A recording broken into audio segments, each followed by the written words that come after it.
Hi Cosmic Family, it's your girl Cosmic Jazz 222 and today I am back with another video. Welcome back to the channel, guys. I'm really happy to have you guys here. And for those of you guys who are new, you happen to be running across my channel randomly, my name is Jasmine or Jazz, and I'm just a little psychic here on YouTube who dabbles into astrology, tarot, divination, spirituality, and anything dealing with what's happening up in the stars, up in the sky.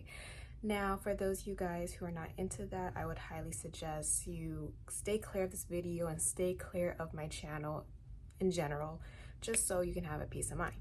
So, got those disclaimers out the way. As you can tell by the title, yes, I will be talking about Juno Retrograde, which started on January 12th. Now, I am recording this video a day after, but doesn't matter, that I'm just rambling at this point. But yes, I'll be going over Juno Retrograde, basically going over what it is, how it could be impacting us as a collective, especially how it can be affecting those who are in partnerships, marriages, situationships, singles, like you name it. I'm gonna go over it. And I might pull some oracle cards to solidify everything I say. So I guess let's start off with, what is Juno? What is it?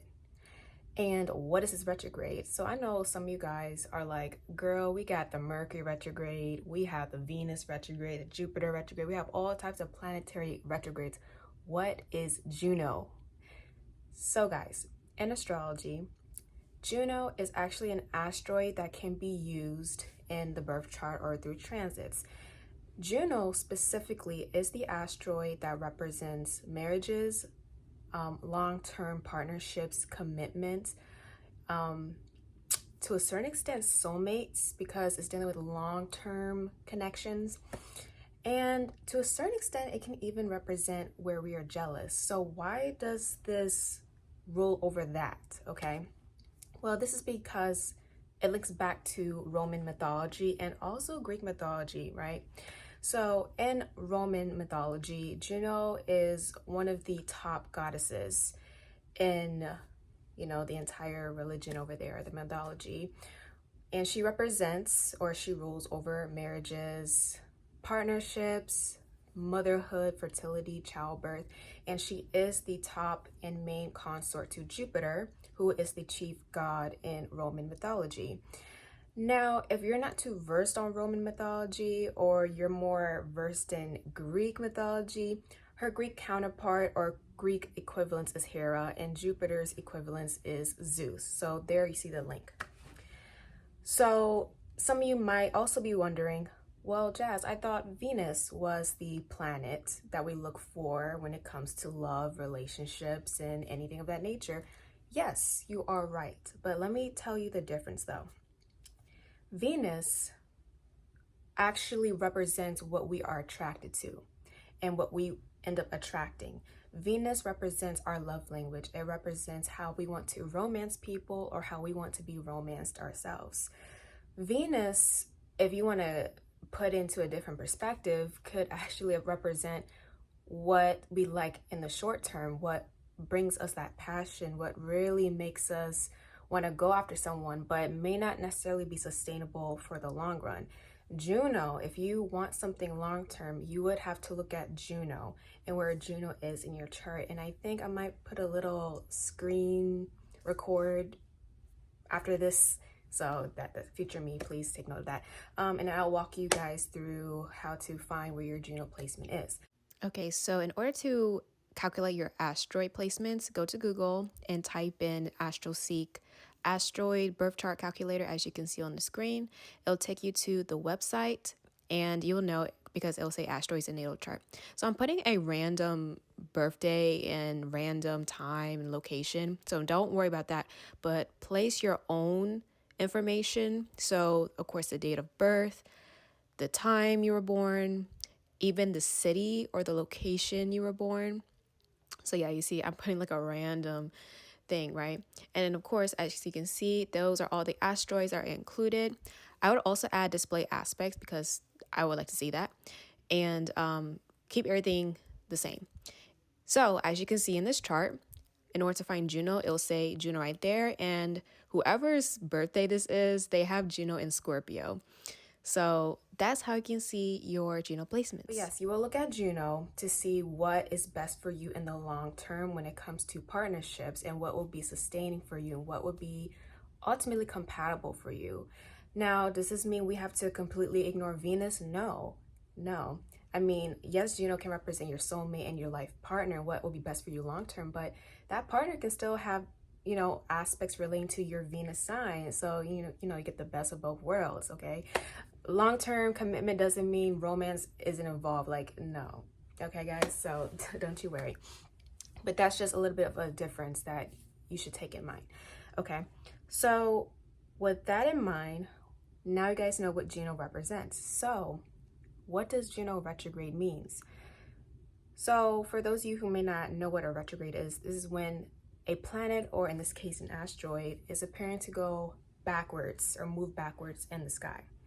And when this happens, themes relating to that planet or asteroid are being revisited. So take this into account for Juno. Juno represents marriage, long-term commitments, but not just romantic. It can even be dealing with business partnerships. It can be dealing with anything we are committed to, okay? Because it talks about long-term commitments in general. So when Juno retrograde is happening, we are being called to revisit and reevaluate our commitments in life. But the most prominent one, or the one that's most emphasized, is marriages. So unfortunately, during Juno retrogrades, we tend to see a skyrocket in divorces or people filing for divorces. If it doesn't get to that extreme, we start to see separations in general. Even if you're in a relationship that doesn't involve marriage, if it's a long-term relationship, we can definitely start to see a little bit shifts and changes happening with those relationships or connections. And this can even tie back to friendships or even familial ties, okay?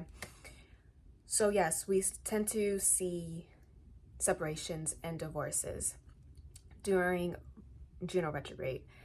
Now, I want to also add that this retrograde will be happening in the sign of Virgo, which I find this is like cutthroat energy, okay? So let me explain what Virgo represents. Virgo is considered the perfectionist, if we want to put it in layman's terms. The perfectionist, very detail-oriented, very much critical, very specific. And the whole point of the Virgo energy is to take notice of any flaws or any shortcomings and try to find a way to improve it. Virgos, especially for my peeps that are Virgos or have major Virgo placements, y'all know, overthinking is part of the memo. And ultimately wanting to always improve and improve and improve. And that can definitely put us down a rabbit hole, because there's always this strong desire to want to improve things. And if it's not improving things, it's to how we could serve, how we could give ourselves, how we could make something better, how to solve issues. So now taking that into consideration, Juno retrograde in Virgo, like I said, I feel like it's going to be pretty cutthroat. I do feel like couples, let's start with the couples first.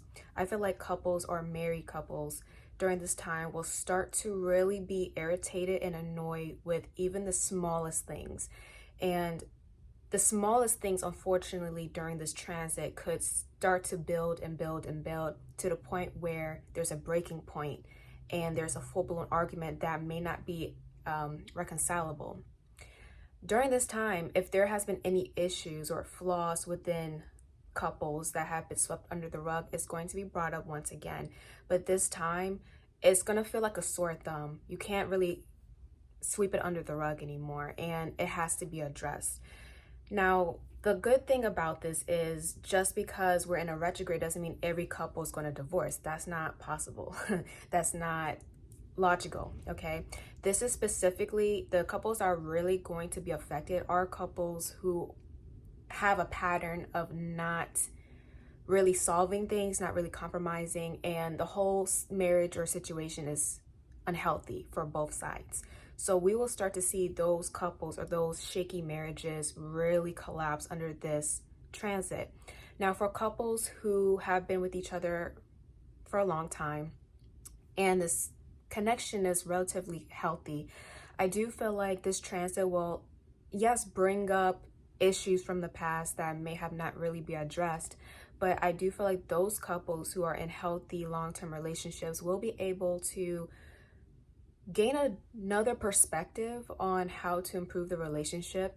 And some questions that will be coming up is, you know, is both of our visions, the two couples, okay, that I'm talking about, is both visions or both goals the same? Are we on the same page? Do we still see ourselves together 5 years from now or 10 years from now? And if so, what goals do we have to accomplish during those 5 years and 10 years that we are preparing for? And even though we may have issues, how can we really come together and address it effectively and be able to move forward? I feel like during this time, especially couples who are in healthy relationships, you'll get to see a deeper perspective on each other, but also on yourselves, okay? And I do feel like those who really want to make a connection work and a marriage work can really take this opportunity during the retrograde to do so. And it can actually deepen the bond and create a very sustaining relationship that will last, right, for the long term and really stand the test of time. So that's what's beautiful about this transit though. Now, for those who are in situations, especially those long-term situations, it's pretty much a 50-50, I would say. Those who've been having rocky situationships, I don't really see this Juno retrograde being beneficial, especially if we consider that the South Node is in Libra right now and the North Node is in Aries. And I guess a side note, Libra represents relationships as well, and the South Node represents things we're letting go of. So any toxic behaviors, any toxic connections, anything dealing with people's pleasing, codependency is going to be brought up, okay, and encouraged to be released. So with that being said, certain situations, possibly majority of them, are not going to make it with this retrograde. But if two people really want to make it work, they can. And I actually feel like this is an intuitive hit that I was getting.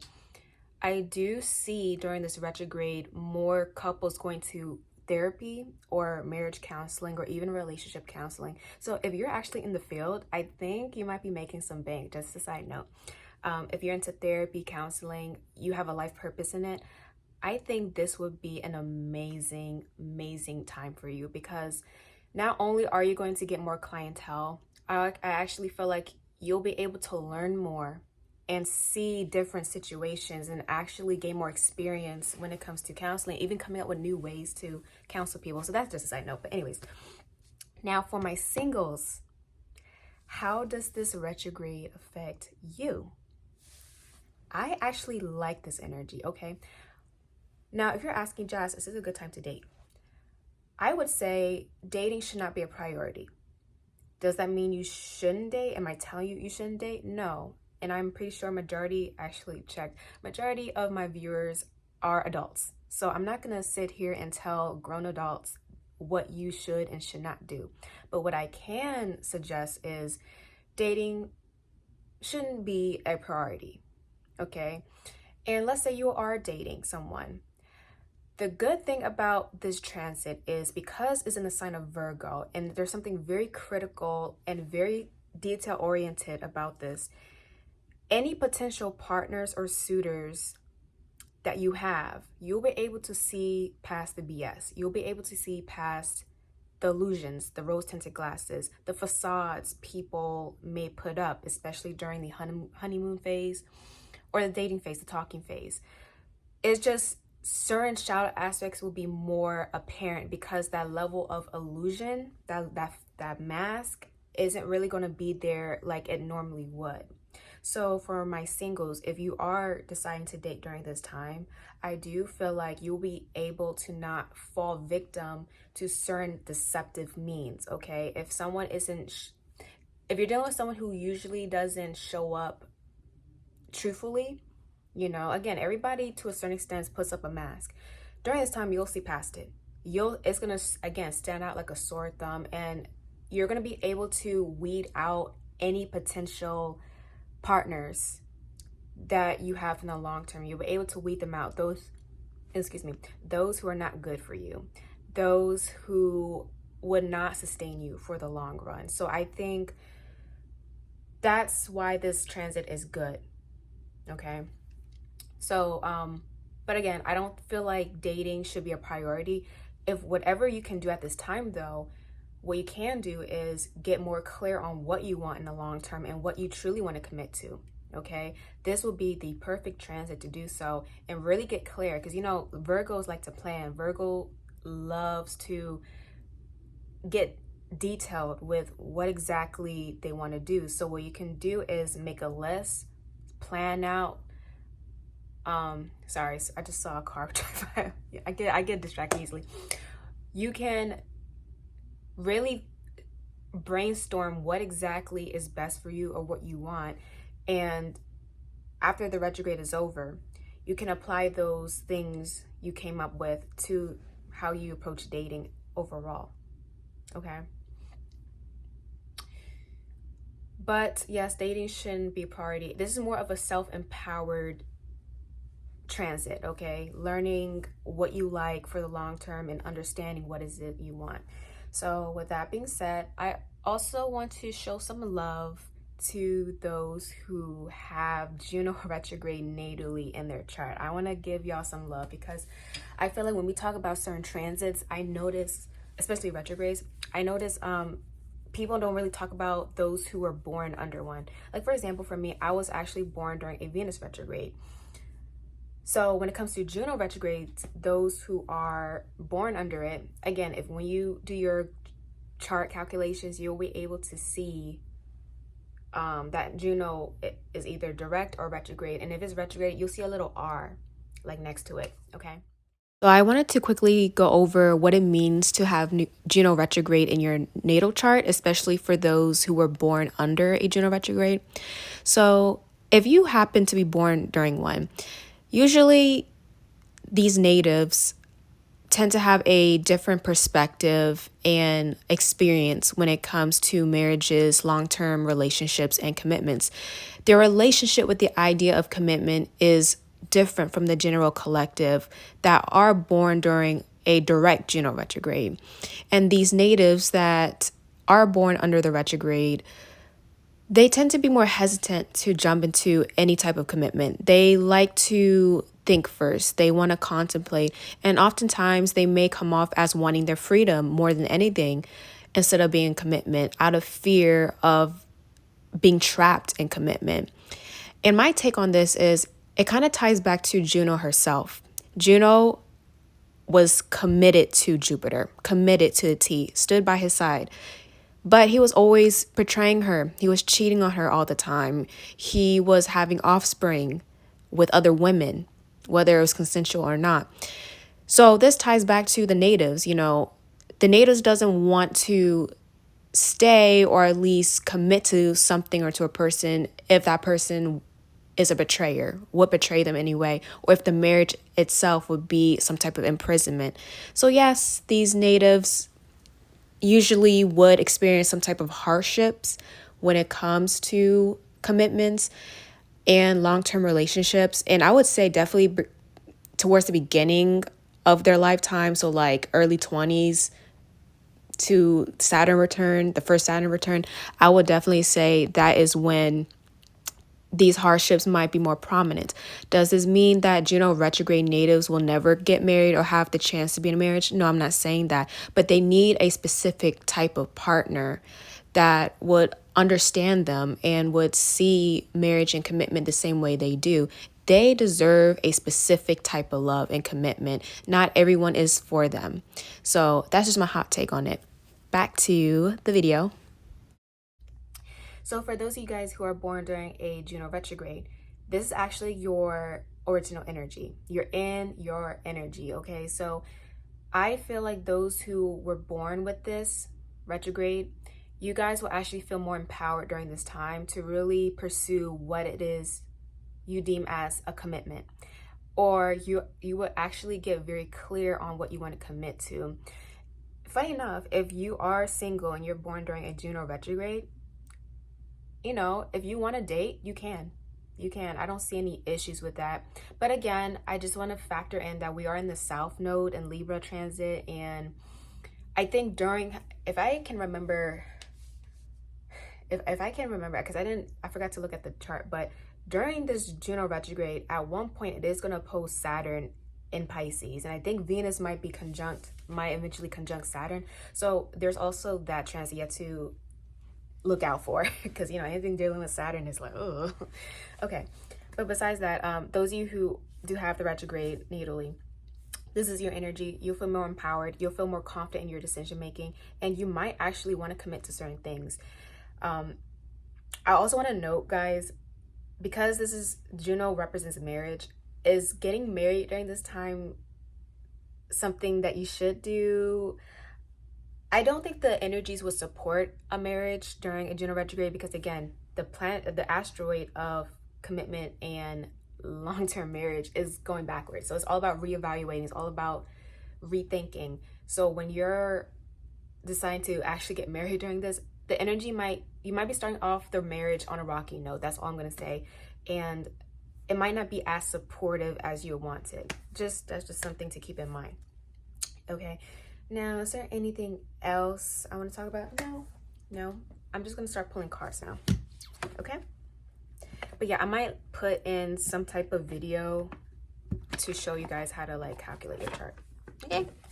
So I'm going to be using Psychic Tarot for the heart.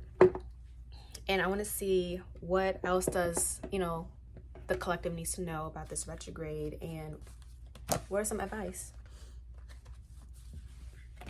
Okay. That's very good. What messages do you have for the collective? So the first card that I flipped over is Rebuild. This is technically the Tower card in tarot, but in this case, it represents rebuilding, which I actually like. I like this energy we're starting off, okay? So the whole point of this retrograde is to gain clarity and to help us rebuild anything that we want to commit to. So although I know there might be a lot of divorces or separations happening at this time, I do feel like there is a lot of couples that may want to recommit to each other. So I can even see like plans of making, like, what's the word? Vows. Is like renewing your vows. So I feel like that might be a discussion among many couples. And again, I did mention I saw a lot of couples going to marriage therapy, or I'm feeling that intuitively. So just as much, you know, the divorces are present, right? It's still the same as people really wanting to work on their connections and grow stronger. So again, I want to tell you guys, if you are married and you're a little bit worried about this transit, I'm not here to scare you. I'm just showing you like this is the energy we're in right now. And let's say your marriage is on a rocky note. Doesn't mean it's going to end. No, not necessarily. If both of you really want to make it work, you guys can rebuild. That's all I'm saying. And this transit is trying to set you up for the long term, you know, really trying to set you up for success. That's the whole point of this. Now, if something cannot do that, then of course it's going to break, it's going to fall apart. That's just how it is. So, and we have choose your battles. And I want to mention, guys, there's also an energy here with choose your battles. Some things are worth fighting for and some things aren't worth fighting for. So if you know you're in a marriage or some type of commitment in general, doesn't even have to be romantic. If you're in some type of long-term commitment and you know it's not going to go anywhere, if you know it's not sustaining, it's not nurturing you in any way, and it's just bringing a lot of unhealthy things to you, then that could be your cue to, you know what I'm trying to say. Go about your own way. I'm also seeing with rebuild and choose your battles. there's something here about not trying to avoid certain conversations or certain points of contention, things that bring points of contention. This is the best time to really speak out everything and to be truthful. That's the whole point. Be truthful, be honest.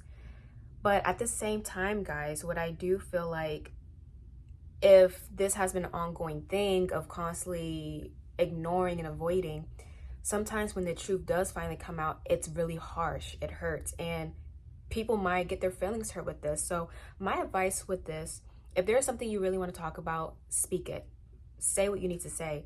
But there is a way you can express it. You don't have to express your wants, needs, and concerns to your partner or to whoever you're connected to long term to bring them down. Like, you don't have to, what am I trying to say? You do not need to express yourself, but at the same time, put your partner down and speak ill of them in front of them, you know, and almost disrespect them. Like, the whole point is not to disrespect, is to voice, hey, this has been bothering me. I don't like where this is going. Or, hey, this is an issue we've been having. Let's fix it. Let's get this addressed. And the whole point is to be open with each other. Be an open ear. Don't judge, because we're humans at the end of the day. And find a way to move forward. You know, that's the whole point. And then we got sadness and isolation. Yeah. Again, I still feel like some people will be separating. There will be divorces for sure. And I'm hearing liberation. So perhaps sometimes these separations are needed because people are feeling trapped. That's unfortunate, you know. When it comes to marriage, it's a serious commitment. I mean, especially if you're committing under God, right? You're committing yourself to another person under God, under spirit, right? And the last thing you need is a marriage to be a prison for someone. And I know, and that's where I understand why certain people don't want to get married or be in a committed relationship. That's where I can see. But the whole point of a marriage or a partnership isn't to trap. It's to grow. It's to build. It's to expand with another person. Yeah, love. It's supposed to be for love. Or mutual benefit if you see marriage like that. Right? And then the solar plexus, this is all about willpower, determination, and having the strength to really come out and be courageous. So, and then we're ending off with open heart. I mean, open up. Open up. That's all you can do. That's literally all you can do. That's the best thing you can do, is open up. And unfortunately, if your partner isn't receptive, you know where you stand with them.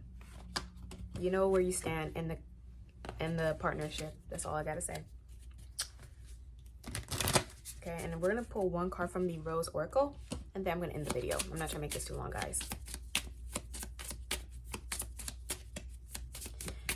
Oh, okay. We have Whispers of Mother Earth, creativity, ideas, inspiration, artist, writer, and channel. And then the overall energy is after the rain, silver lining, relief, hope, mercy, it's over, acceptance. Okay, so these are the two cards that came out. And here's the words. I'm not sure if you guys can see it. So what I'm picking up with these cards, I'm actually feeling like if there's also something you want to express, guys, you can write it down. You can actually use different means of creative expression to express yourself. I feel like some of you guys who are watching this are actually really creative and artists. So if you want to make music, poetry, creative writing, or even just write everything down, you can do that. Because I feel like when you write those things down, you get to see how you truly feel, because art is an expression. So that's just for a side note. But there's also, after the rain, it's funny, we have this card coming out. This time about acceptance. Acceptance if something ends, or acceptance as in, okay, I'm going to accept that I have flaws, you have flaws, and that this situation needs improvements, but we can work together. Oh, and to split the deck, we have forgiveness. Yeah.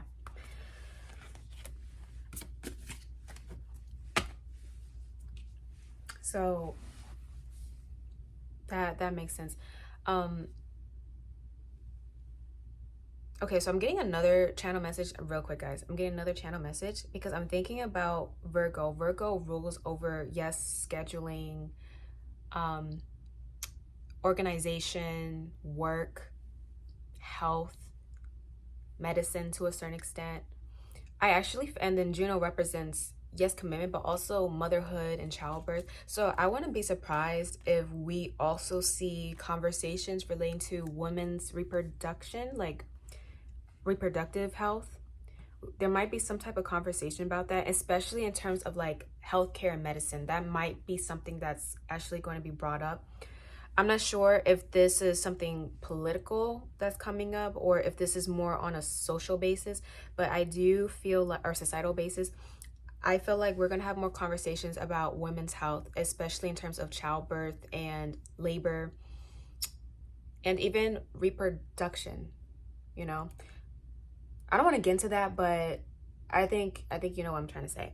So with that being said, guys, that is my video for Juno Retrograde. I hope I gave you guys some insight and ultimately, like, not to strike fear into anyone, but to just give information and to give clarity on what the energy is. And remember, guys, we can always work with the energy. We can always work with it. Just because there's a retrograde, like a Mercury retrograde, then this planet is moving into this eye. Just because all of that's happened doesn't mean we don't have any control. Like, we can make something happen. It's all about how we can navigate it and work it to our advantage. Okay, guys? So with that being said, I hope you guys enjoy this video and I'll see you guys later. Bye.